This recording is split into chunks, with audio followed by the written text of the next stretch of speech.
यहाँ पे फसलें भी नहीं होती थी, पानी भी नहीं, पीने के लिए भी नहीं, खेती के लिए भी पानी नहीं था। और उस प्रकार का आध्यात्मिक जैसे हमारी परंपराएं हैं वो भी यहाँ नहीं थी। काफ़ी पिछड़ापन इस दृष्टि से था और इसलिए हम बुरे हालात। मतलब जब आप यहाँ आए तो चार दीवारें भी नहीं थी घर की? हाँ बिल्कुल, चार दीवारी हम कह सकते हैं, एक फुट भी चार दीवारी नहीं थी, केवल एक छत थी। एक कंध कुंद कोई नहीं थी, दीवार नहीं थी ना दीवार नहीं थी। नहीं।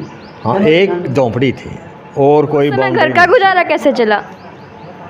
ये भी बड़े संवेदनशील और मार्गीय क्षण है हमारे लिए, ऐसा कहें बड़ा। और खुले मैदान में बिठा दिया इस, और ये बोले भी यहीं अपना आप जीवन शुरू करना है हमने, आध्यात्मिक जीवन की शुरुआत।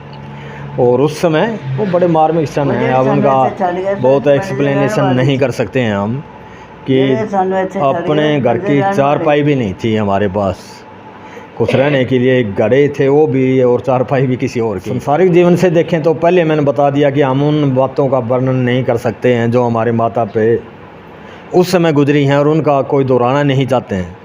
लेकिन इस तरफ हमारे पिताजी का तो पहले से ही ध्यान था, बाद में हम बच्चे हैं, उनमें भी हमारे पिताजी वाले माताजी वाले गुण हैं। हम 2 भाई और 5 बहनें। स्तनी एरिया है जो हमारा दोआबा है, नवांशहर डिस्ट्रिक्ट है वर्तमान का, उस समय का जलंधर था। लेकिन पोस्टिंग जो हुई थी मालवा में, बठिंडा जिला में, सांसारिक जीवन को एक प्रकार से त्याग के आध्यात्मिक जीवन की तरफ वो झुकाव हो गया था उनका, जैसा कि माताजी ने बताया है। और इस झुकाव के चलते हुए उन्होंने त्याग पत्र दे दिया, और उसके बाद इस गांव में आके अपना डेरा यहाँ। 3 तिथियाँ यहाँ बड़ी महत्वपूर्ण हैं।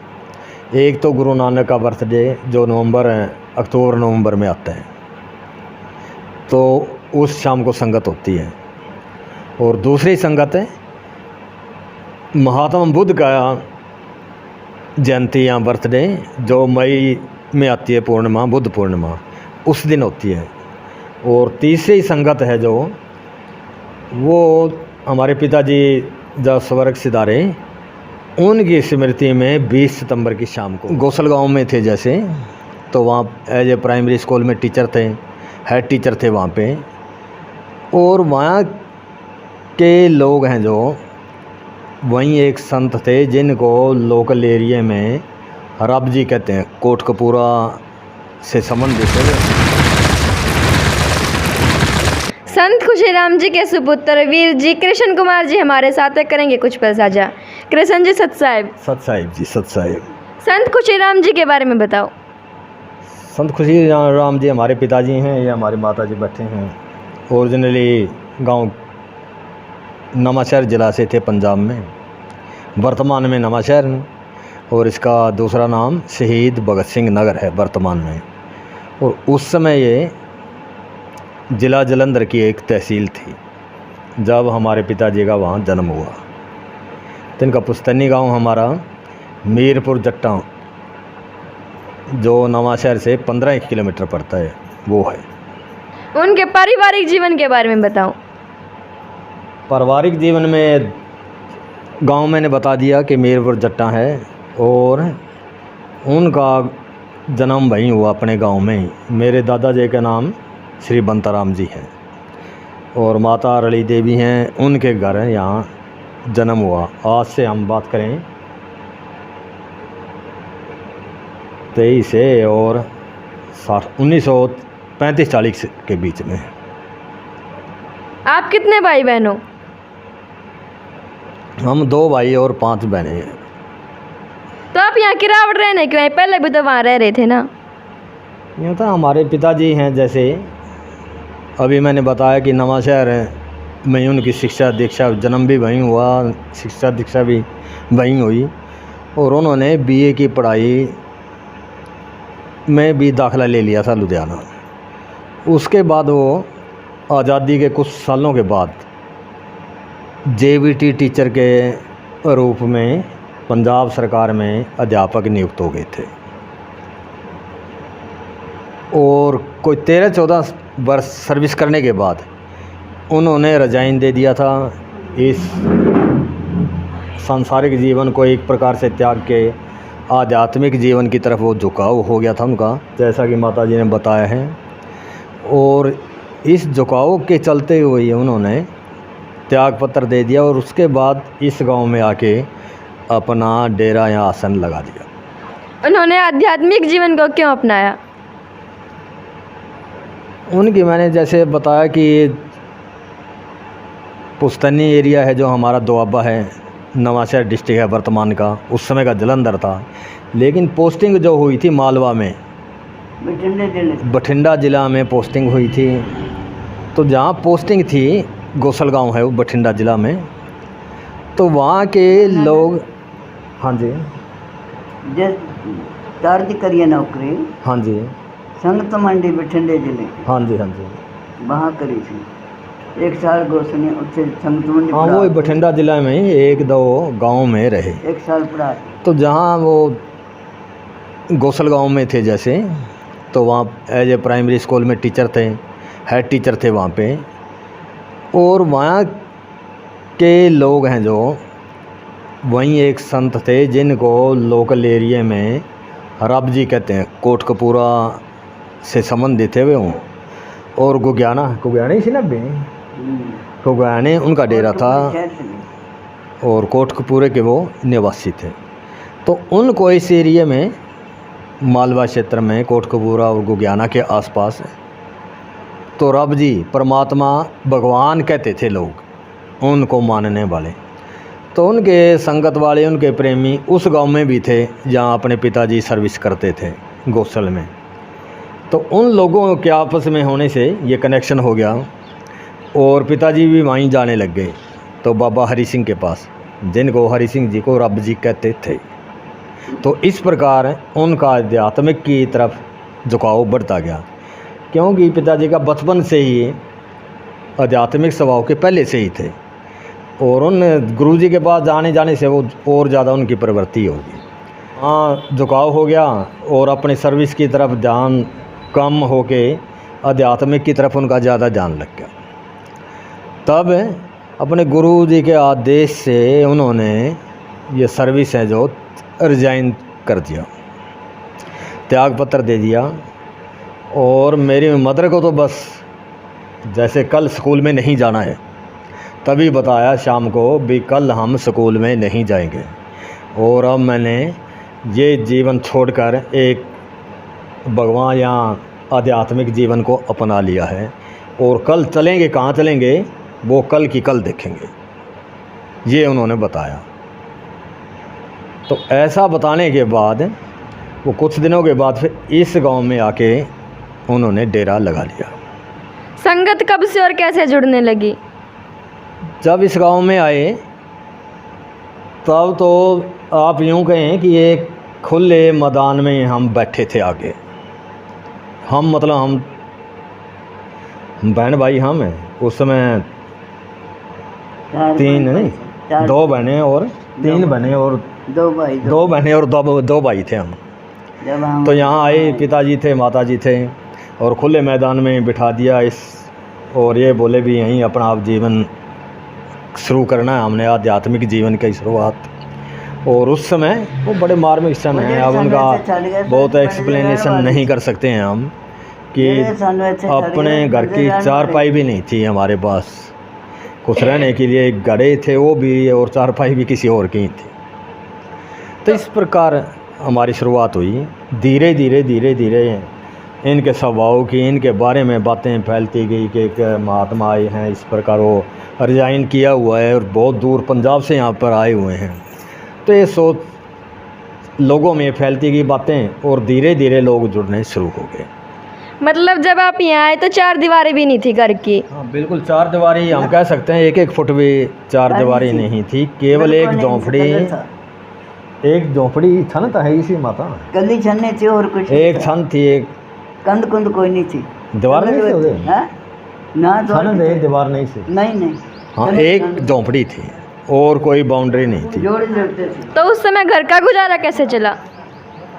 ये भी बड़े संवेदनशील और मार्मिक क्षण है हमारे लिए, ऐसा कहें। बड़ा ये गाँव जैसे हम पंजाब के रहने वाले हैं, उन गाँवों की कुछ नहीं सी लगता, से हमें ये बहुत, जैसे माता बताती हैं कि कुछ नहीं लगता था। करीब 50 साल पहले हमारे एरिए से कुछ नहीं था, 50 वर्ष कोई बोलना नहीं चाहूँगा पुराना हमें लगता था। यहाँ हम बात करें पानी की तो यहाँ 2-2, 3, 4, 5 किलोमीटर से गढ़ों से लेकर पानी लेके आना पड़ता था। और पूरे दिन में कितने गड्ढे उठा सकते हैं व्यक्ति, 2, 3, 4, 5। इन्हीं से सारे परिवार का या जो मिलने आता था उनका गुजारा उसी 3-4 गढ़ों से ही होता था। तो ये पानी के बारे में ये हालात थे यहाँ। यहाँ आने के बाद आपका मन कैसे लगा? वो पहले ही आप समझ सकते हैं, जब इस प्रकार की, मैंने बताया ना, ये एरिया है जो हमारे एरिया से 50 साल पीछे था।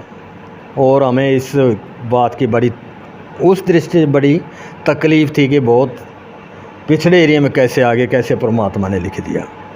संत खुशीराम जी ने तो कहा कि हम फकीरी करेंगे, लेकिन आपने मना नहीं किया कि हम तो फकीरी का जीवन व्यतीत नहीं करना चाहते। पूछा ही नहीं, क्या बताऊं तेन, अगर पूछा नहीं चाहिए पता नहीं। मैंने जैसे पहले भी बताया कि पिताजी काफ़ी आध्यात्मिक स्वभाव के थे, सर्विस के दौरान भी और उससे पहले बचपन में भी उनकी ऐसी थी, और शादी के दौरान भी उनका इस प्रकार का ही स्वभाव रहा था। ये पहले मैं बता चुका हूँ कि पिताजी ने माताजी को तो तभी बताया शाम को, रात को 8-9 बजे कि कल सुबह स्कूल नहीं जाना है, और रिजाइन कर दिया है। तो वो मार्मिक क्षण आप समझ सकते हो कितने हैं। तो उन क्षणों को माता इस प्रकार से अब दोहराना भी नहीं चाहते हैं। कुल मिलाकर एक जो इस प्रकार की स्त्री जिनका पति अपना सारा संसारिक सुख भोग छोड़ दें, अध्यात्म में बन जाए, और रात को ही बताई भी मैंने ड्यूटी नहीं जाना, तो आप उसका आइडिया लगा सकते हैं। अब संगत कहाँ कहाँ से आती है? अब हम बात करें तो यहाँ हरियाणा के लगभग सारे ज़िले हम कह सकते हैं, पंजाब के भी सभी ज़िले कह सकते हैं, राजस्थान के कुछ भाग हो गए, पश्चिमी उत्तर प्रदेश के साथ, यहाँ हिमाचल के कह सकते हैं, यहाँ विदेशों में हमारे पंजाब के एरिए के काफ़ी लोग गए हुए हैं, Canada, Germany, Japan, America, Italy, Europe के लगभग सभी देश, ऑस्ट्रेलिया, उनसे लगभग हर देश से हम कह सकते हैं कि यहाँ आते हैं साल में 1 या 2-3 सालों बाद। दूर दूर से संगत यहाँ आती है इनके दर्शन करने के लिए, तो आपको मतलब क्या कहना चाहोगे उसके बारे में, कैसा लगता है? हमें जैसे बताया कि बहुत एक जीरो से शुरू हो के किया आध्यात्मिक सफ़र है। धीरे धीरे जैसे लोग आते गए, उनकी विश्वास है, उनकी आवश्यकताओं की पूर्ति के लिए बिल्कुल मिनिमम सी चीज़ें हम यहाँ जुड़ती गई।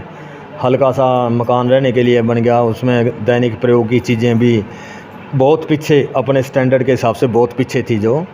और हमारा तो यही है भी हम जो संगत आती है उनकी अपने सच्चे मन से सेवा कर सकें, और उनके लिए हम दुआ कर सकें भी। वो जिस भी उम्मीद के साथ यहाँ आते हैं, तो हमारी कोशिश यही होती है कि हम परमात्मा की तरफ से भी अरदास करें कि इनकी ये तमन्ना पूरी हो, और हमसे जो भौतिक वस्तुएं, खाना पीना, रहना सहना, उनका चाय पानी, जितनी सेवा हमारे से होती है वो करने का हम प्रयास करते हैं।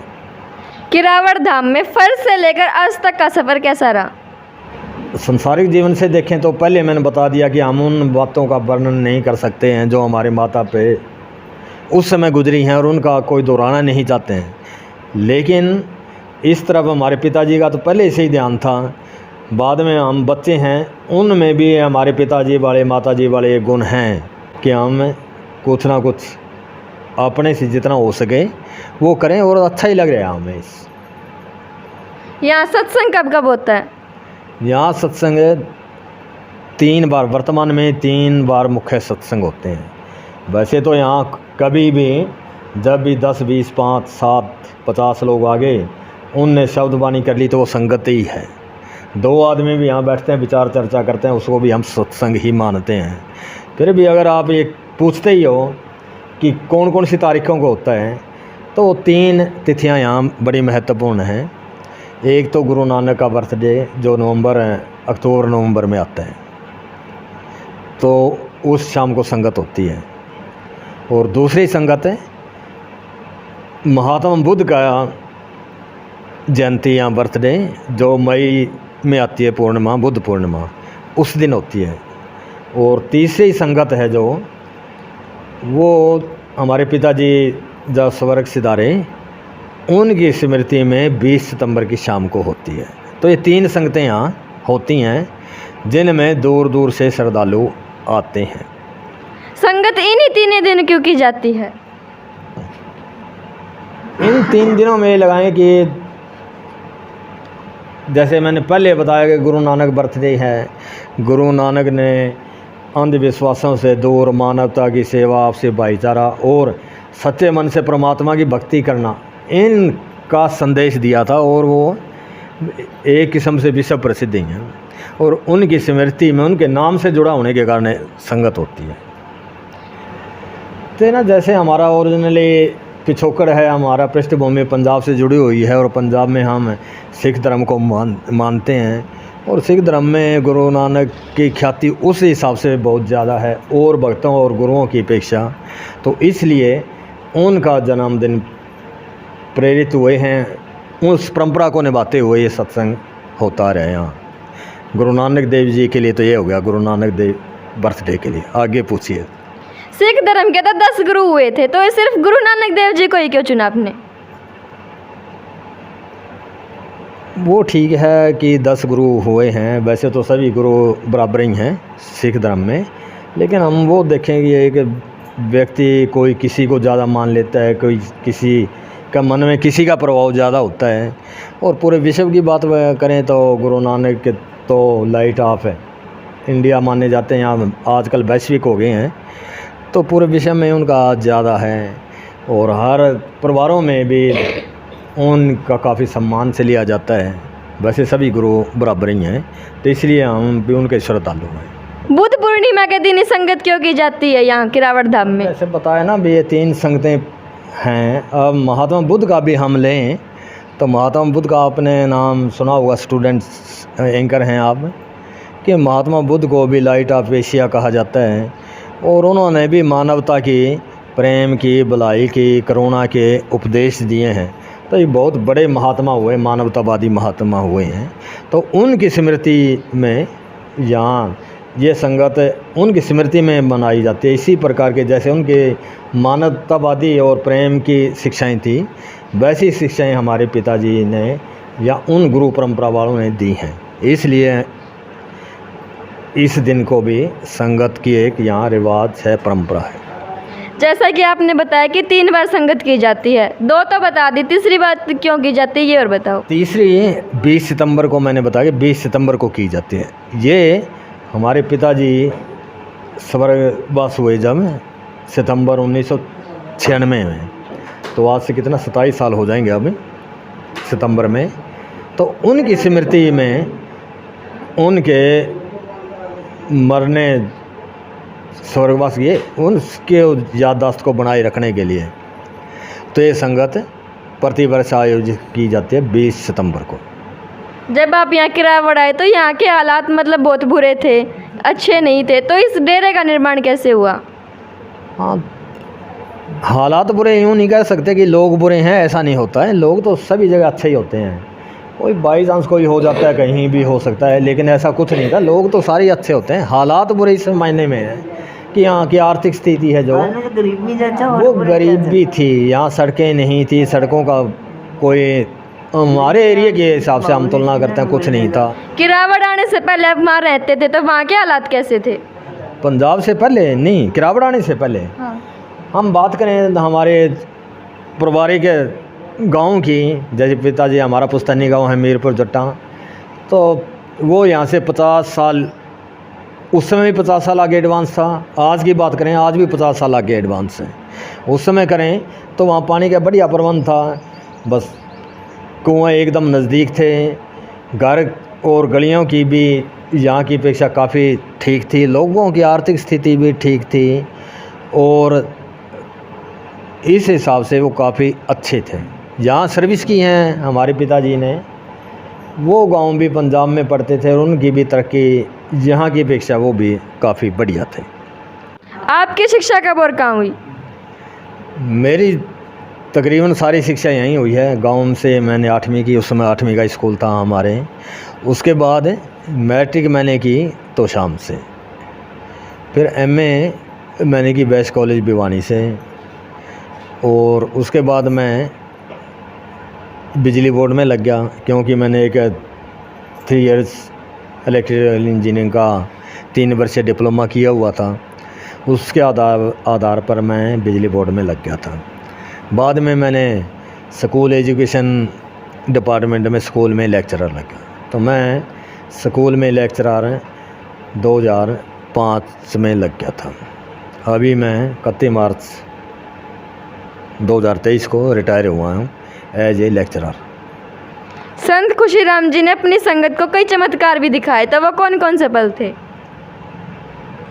उनके सामने तो हर बात में चमत्कार लगते रहते हैं कि बहुत से उन्होंने इस प्रकार के चमत्कार दिखाए हैं, और लोगों में सैकड़ों हज़ारों की संख्या में उनके चमत्कारों से संबंधित कहानियाँ प्रचलित हैं। तो उसका हम यूँ बयान नहीं कर सकते। उसके लिए चमत्कार हैं जिसको कुछ लगा, उनके अपने व्यक्तिगत संबंध थे, तो इस प्रकार के चमत्कार उनके साथ हुए, घटित हुए हैं। उनका यहाँ मैं वर्णन करना उचित नहीं समझता। दूसरे धामों से यहाँ क्या अलग है? देखिए, धाम तो सारे ही ठीक हैं। इस धाम की भी हम बात करें तो यहाँ गुरुजी या हमारे पिताजी ने सदैव यही शिक्षा दी है कि परमात्मा के हम स्मरण करें, सच्चे मन से उसकी भक्ति करें, हम किसी भी प्रकार के लोभ लालच मोह माया से दूर रहें, और एक मानव को दूसरे मानव के बराबर समझते हुए सभी इसके से हम प्रेम पूर्ण संबंध रखें, और दया प्रत्येक मानव क्या हर इंसान पे हम या हर प्राणी पे दया भावना रखें, और अपने जीवन को सादगीपूर्ण रखने का प्रयास करें। तो ये इस धाम की जो उनकी शिक्षाएं हैं, वो इसके सिद्धांत या परंपराएं या संदेशा है इस धाम का लोगों को। पिताजी थे, उनके बारे में पहले बता दिया गया, परमात्मा के सच्चे मन से भक्ति करना, सभी का बहुत निम्रता पूर्वक व्यवहार करना, करुणा, उनके हर इंसान के प्रति करुणा थी।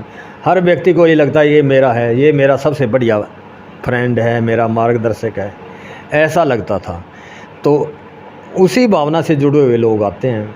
बाकी हम ये नहीं कह सकते भी ये ही श्रेष्ठ हैं, सभी के अपने अपने झुकाव होते हैं। जो जिनको आदर्श मानते हैं या जाते हैं वो सारे हैं, उनमें हम ये नहीं कहते भी यही प्रमुख है। हम तो यहाँ सेवक हैं। परमात्मा ने जो सेवा बख्शी हुई है, यहाँ आने वालों की जो हम सेवा करते हैं वही हमारे लिए काफ़ी है।